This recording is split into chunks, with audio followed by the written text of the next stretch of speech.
Now, it's very rare that you come across, a budding, young, entrepreneurial, skill set gentleman that, that who all of a sudden at the age of 30 years old becomes the chief executive officer of a hospital that he himself has made, alhamdulillah, alongside his family. And not just that, in a little span of time, they make sure that they're going to provide community service, community awareness. We're very lucky that we've been joined by the Chief Executive Officer, Maroof International Hospital, and I take so much pride in it that he is Mr. Haroon Naseer. Hello, assalamu alaikum, good morning, how are you? Walaikum salam, good morning. Well, alhamdulillah, well.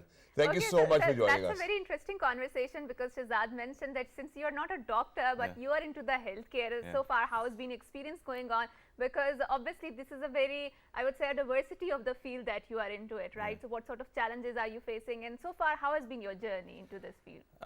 To be honest, let me tell you about the health sector. I've always been telling my friends and family and the people that I meet that healthcare is where most of the professions come together. So you have doctors, you've got engineers, you've got technicians, you've got accountants, you've got lawyers as well in case you need anything. But it's most of the professions they come together. Nursing is a vital role as well. Now one thing that we all lack is hospitality. That segment needs to be coming to the private healthcare as well.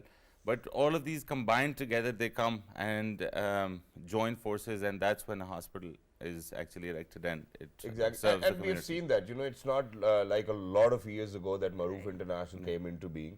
And alhamdulillah, as soon as Maroof was there, we have seen that they've picked up, the kind of services they were providing. The doctors were very reliable. People would recommend doctors. But the question which gets to our head is that for somebody who was at the age of probably, you became the chief executive officer at around 30, 31. Yeah, see, so I was right with that as well. So you, alhamdulillah, are 34 now. It's been 4 years. How do all of those doctors, for example, people, because you have doctors who have actually served in UK, USA and whatnot, from world over, experts, you're working with.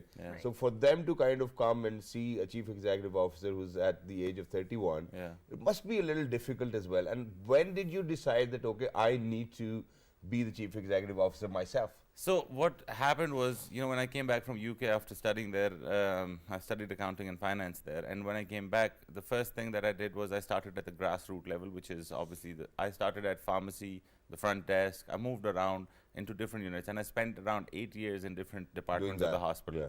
So I've been into HR, I've been into medical affairs as well, the medical staff affairs. Having understood the depth of whatever is required, when you, for instance, if someone is coming to you with a particular agenda, you need to beat them at their game. And you really need to watch your words as well, because they might be watching you right That's now. perfectly fine. I love my team, and they know. That's what Haroon is doing, beating us at our game. No, it's just basically it's someone. There's two ways of decision making. One is inclusive and one is exclusive. So if you have a decision making process which is inclusive, it makes management pretty easy. But if you have decisions being done in your own office by yourself, it gets very difficult to execute them. So normally, the way that we have, there's obviously highly intellectual people who are working with you. They come up with their agendas, and we have to discuss it. And it's always a give and take and logic prevailing conversation. It's never something that, if I'm saying this, it's right. But there's always this one gentleman or lady, because you being logical and the other one's being a little emotional as well, so who's going to win in that debate? I think the emotion will always win, right? I think it's a combination of both of the things, right? Because sometimes, emotions help, sometimes logic helps. But now let's move forward to your community support program, because Maroof has a very vibrant community outreach program. So would you mind elaborating what exactly sort of your ventures are, and how would you like to expand it? Because healthcare is something that is always in need, and you would always want that, especially I think for the Pakistan's rural population, they are in immense and dire need of that, right? So please explain. There are two aspects to it. One is the short run, which is the community outreach program. What we're actually doing is we're heading out to the community areas. We're going to Kachibadi, we're going to rural areas, where we're going to villages, we're going to Haripur, Kalar Saida, all of these places we're assessing, we're going there, having free medical camps, and then we're also taking patients in which are funded by our trust. Now, that's something, now what we felt is most of the issues in the society regarding healthcare exist because of lack of awareness. Okay. And we do a major amount of work to increase that awareness amongst people. So we're doing medical camps on women hygiene. We're doing medical camps on male issues. We're doing medical camps not only on the health issues but the psychological issues as well, where we're counseling people. We're having those sessions where we're talking about family dynamics. So we want to give back to the community in its essence, not just label it as a camp and just go there and come back. And you know, when we do such camps, or we conduct such free camps as well for awareness and for healthcare, what is it that, you know, that your hospital is actually thinking about, or your trust is actually thinking about? And do you think, have you ever been able to calculate the impact that you've made on the lives of the people? To be honest, I have a longer goal. Maroof Hospital is a private venture, but Maroof Trust, I actually want in the next 5 to 10 years to build a hospital based on that trust. There are hospitals everywhere in the country, big hospitals as well. But I would want Maroof Trust to build that hospital. We have one hospital which is running free of cost in Bevel.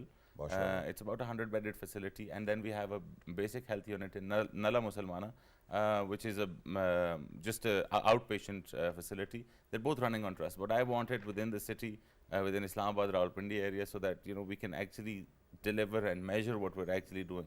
The outreach is great, camps are great, but, you know, what we're seeing, we cannot provide that level of care because of the financials that and that's exactly what you are trying to do as well. So it's a bigger mission, it's a bigger goal, and may Allah be with you on this as well. Alhamdulillah.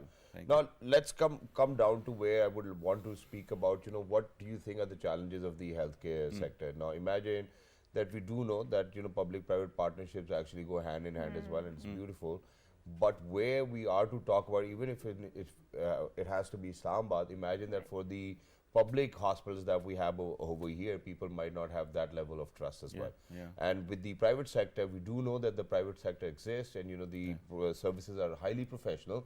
But there's not a lot of, you know, competition out there. You know, namely, I think people can say there are only 3 or bigger hospitals over here in the city. Now, for that healthcare gap, how do you think that your company and organization is thinking about, okay, finally, let's make sure that healthcare facility is available for everybody, probably at their doorstep, or anybody and everybody could come and cater to that? Now, if you look at it as a nationwide issue, so there are 3 aspects. One is the primary care, one is the secondary, and one is the tertiary.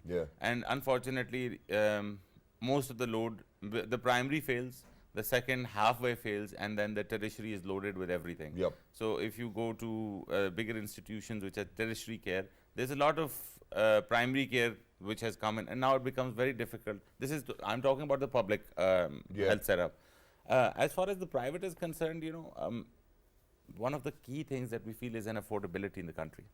And I feel that, you know, people coming in, doctors coming in from abroad, the equipment which is required, these are very expensive things. And in order for us to manage all of that, it requires the whole nation to be actually affording enough to. But what we could do, in our Ramzan, in our throughout the year, Pakistanis are known to be donating a lot of money towards charity. If it is channelized in the right way, I'm pretty sure that, you know, in terms of a private and public partnership, the private party can be a trust and the public can be the government, and then they can partner up to take up the primary facilities, and then once the primary facilities are in place and they're running effectively, then they take up the secondary facilities, and the tertiary is doing a good job. Let me tell you, the tertiary level care of public hospitals, they are on top of it, but unfortunately the load that's coming in it's too much, and obviously, you know, when the load is a lot, mismanagement becomes pretty easy. Exactly, and when there's mismanagement, unfortunately, there are people, you know, who actually go undiagnosed as well, and then, you know, there are people, unfortunately, who will fall ill and sick, and because the apparatuses are not in place, you know, so obviously there can be a lot of loss and damages as well. In addition to this, now where we're talking about the gaps as well, did you ever, or do you think that any public institution reached out to you for, you know, public-private partnership, that, okay, you know, probably if, you know, the primary health care or the secondary health care, or, you know, all these 3 tiers of health care, if we are not good at that, you know, why don't you contribute over here? Or do you think that your organization or trust is working, you know, to make sure that we kind of become at par even with the public and the private partnerships? Right now, to be honest, no one's approached us, and we haven't been able to approach someone for this particular agenda. Reason being? Reason being, there's a certain fear factor, regarding. What's the fear factor? The fear factor is, if you go into public partnership, even if it's, the changes and everything, accountability becomes quite a big issue, even if your intent is right. Sir, वो ये कर रहे हैं, sir, वो ये कर रहे हैं, देखें जी उनकी practice ठीक नहीं है. So all of that becomes an issue. But on the positive side, Indus hospitals in Pakistan have taken up an initiative where they're working with public institutions.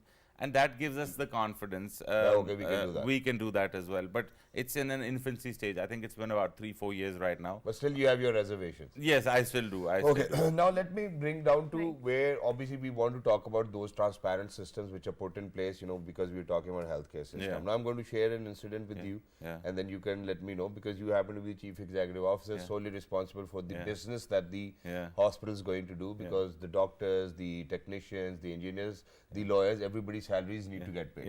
Absolutely. Now what happened was that, that one of my friends, he fell down from stairs, probably had to get him stitches. I got him to the hospital. I'm not going to name the hospital, whether it was yours or not. I'm not even going to say that. Doesn't look nice. So what happened was that as soon as I took him to the hospital, there was a guy who was probably, I think at that time, 31, 32 years old. It was an emergency case. Right. He stitched him up, and then later on came up to me and he was like, "Sir, I think that, that the guy needs a CT scan." I was like, "What makes you think that the guy needs a CT scan?" Sir, because of the fact that I'm a neurophysician myself. And I was like, at the age of 31, how can you even tell me that you're a neurophysician or a neurosurgeon? Physician, I still probably would have admitted that, but probably neurosurgeon. And then I asked my gentleman friend, and I was like, "Do you feel fine? Do you think that anything's broken or cracked or something?" He's like, "I'm absolutely fine." And then later on, because the argument got heated and the gentleman actually confessed that, "Sir, I'm very sorry, I'm not a neurosurgeon or a physician, but because we are in your hospital, we need to make a little bit of money as well." And that's how the apparatus is run. Now, how do you make sure within your own institution that the transparency stays and that nobody's being overcharged or nobody's getting tested for things which they might not need to be checked up with? Achha, Shehzad, there's two sides of the picture, right? I know. Achha, now I'll just give you an example of someone very close to my father. जुम्मे की नमाज पढ़ रहे थे, जुम्मे की नमाज पढ़ते हुए सजदे में गए, he stood up and he fell down. Okay. And he hit his head. अब आप सोचें कि बंदा खड़ा हो और गिर जाए, कोई नमाज पढ़ते हुए मस्जिद में, he fell down. अब now what happened was he was taken to a hospital, and this is a long time ago. He was taken to the hospital. He said, "I don't want to get a CT scan done." Okay. He had certain symptoms. He had a lot of symptoms, but those symptoms were indicating that he needs to have a CT scan done. He did not have it done. And unfortunately, within a period of 24 hours, he had a stroke. He was in the ICU and unfortunately passed away.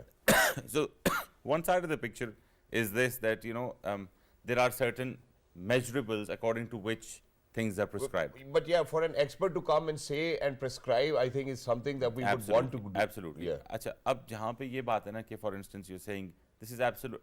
There is a very fine line between ethical practice and unethical practice. Very sorry, I'm going to come back to this as well. We need to actually hurry out towards a short break. We'll be right back. Don't go anywhere. The conversation is interesting.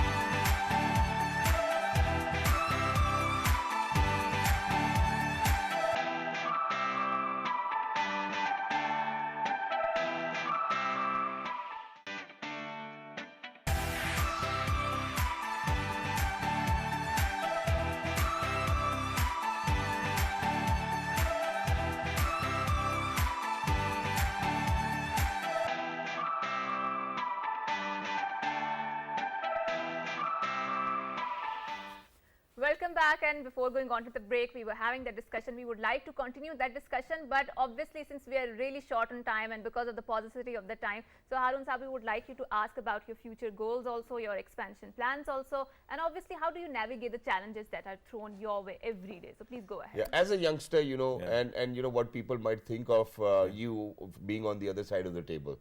For all the youngsters who are actually listening to you right now, please go ahead. So first of all, being a chief executive officer, it's like having a very powerful V8 engine underneath your car. True. you don't have to just accelerate all the time just to enjoy that. Having the foot on the accelerator, just know that you have. Yeah. So exercising power all the time is a cause for failure, number one. Yes. Wonderful. So it's always about, as I said, inclusiveness. You know that you have that, but everyone knows that you have that. You don't have to exercise it. What I've learned that you need to have, and I'm one of those people. If you go to my hospital, I talk to the doctors.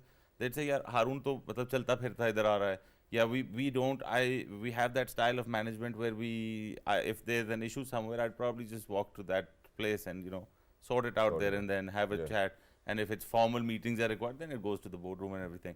So the style of management matters a lot. Right. Okay. As far as this is concerned. As far as my future goals are concerned, there are two ways. One of which is we're going towards the expansion of our hospital, our Right. healthcare services, Right. and then there's the education services as well. Right. But मैं जो तीसरा vertical which Shehzad bhai we talked about was which is the trust element. So I want to build private hospitals along with a big trust hospital which is going to converge together to actually help me make a medical college and eventually a university. Inshallah. Inshallah, we certainly want you to do that as well. And Yeah. you're a Yeah, source thank of you. inspiration for a million of children, youngsters who are out there as well. Please make sure that you continue to serve the people of the I will, country, I will. alhamdulillah. Alhamdulillah. And not just the country, probably go abroad, man. Yeah, Have your own hospitals over there, help everybody that you can touch. Yeah. Touch all those lives. Ladies and gentlemen, it's wonderful to have Mr. Haroon Naseer over here, the Chief Executive Officer of Maroof International Hospital. What a truly amazing gentleman, and that at such a young age that he's doing so much for the people of the country and making sure that they're going to provide best healthcare facilities for the people. I think that's something that I'm going to love the most. I'm going to say, mashallah, Allah nazar se bachaye, amin sama mein. And with that, we're heading out towards a short break. Thank you so much for being with us. Thank you Lovely to so be in much. conversation Thank with you you. so much.